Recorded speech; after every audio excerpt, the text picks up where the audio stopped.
Okay, folks, just saw The Bride um, movie that's out now. Maggie Gyllenhaal, the actress, directed it.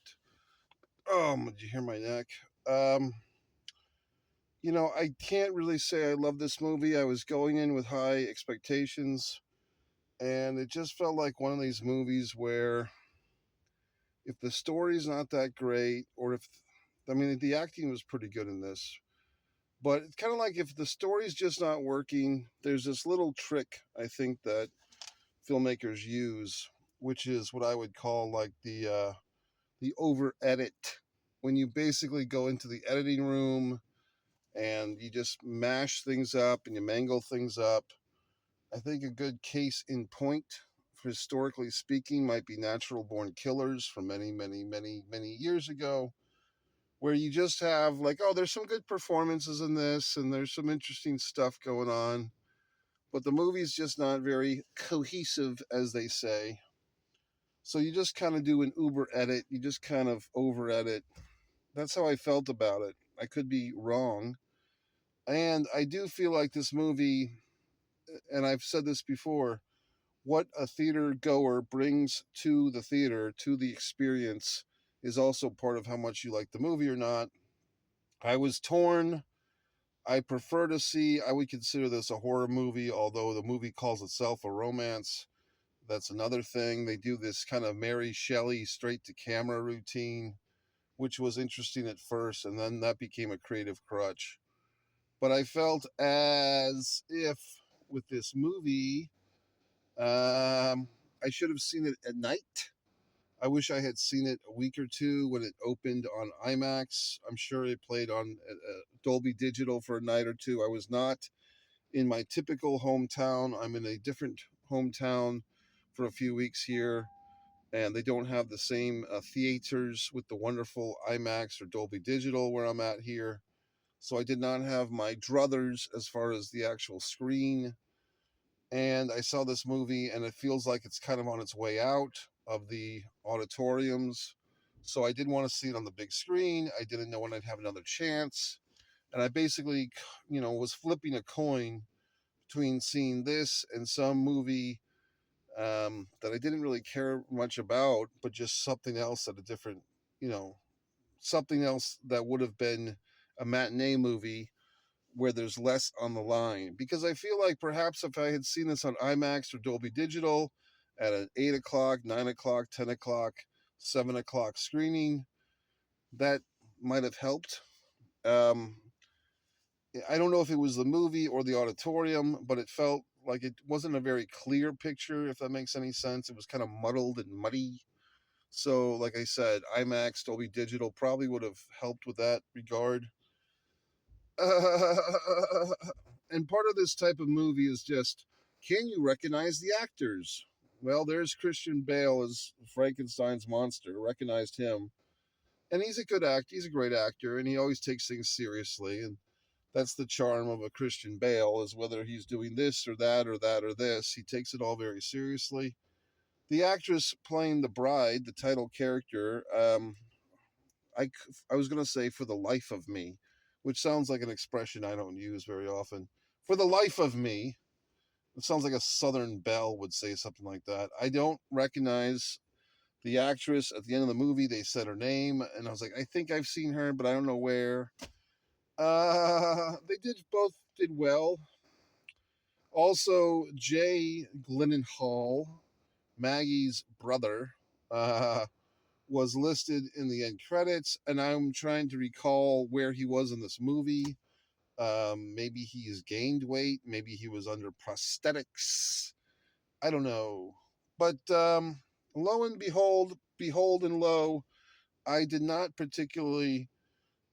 Behold always gets the short end of that tag team, doesn't he? Behold always comes after Low. Well, maybe Behold wants to come first once in a while. Behold and Low. I just did not connect with this movie today. Had I seen it at a different time, there seemed to be a Harvey Weinstein reference at the end of the movie with the tongues and the guy.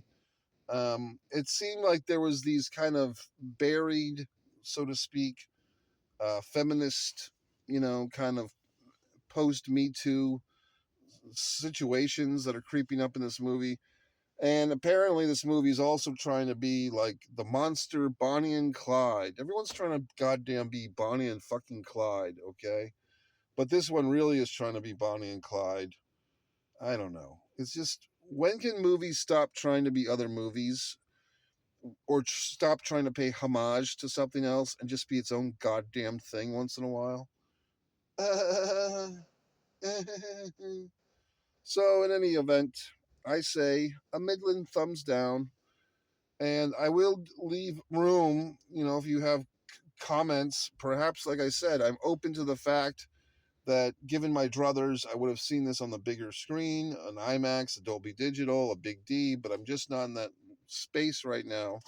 Not mental space, but geographic space. And I did what I could do, okay? So sorry, Maggie, but I'm not going to work on your farm no more, for all the Bob Dylan fans. And that's it. So Mike Messier, MikeMessier.com.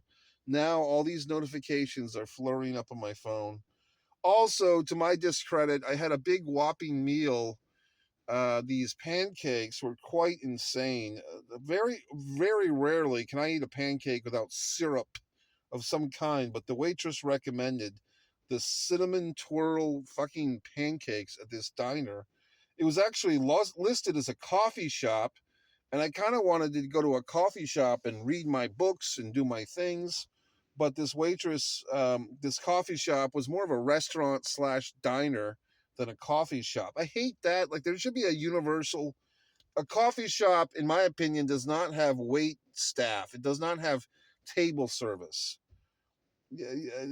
A coffee shop you can go and waste time in. Like, buy something, assholes. I hate people that go to the coffee shop and don't buy anything, or they buy one coffee and sit there for 5 hours like a fucking asshole. But if you're going to go to a coffee shop, you kind of want some laptop time, you want some book time, you want some artistry time. This place was listed as a coffee shop and creamery. Like, what the fuck is a creamery? But it was actually a restaurant. It was a full-fledged restaurant with a nice menu, wonderful food. But it kind of caught me off guard because I drove out there and I had this whole plan in mind. And then it's like, okay, this is a fucking restaurant. Now I have to sit here and talk to a waitress and order food and pay a tip. And the end of the meal comes and it's like, oh, 18% is the lowest suggestion. Oh, okay, assholes. Well, back in my day, a year ago, it was 15%. So I'm hashtagging and I'm backlashing on all this tip bullshit. Okay, I'm sick of your POS machines, your point of sale machines.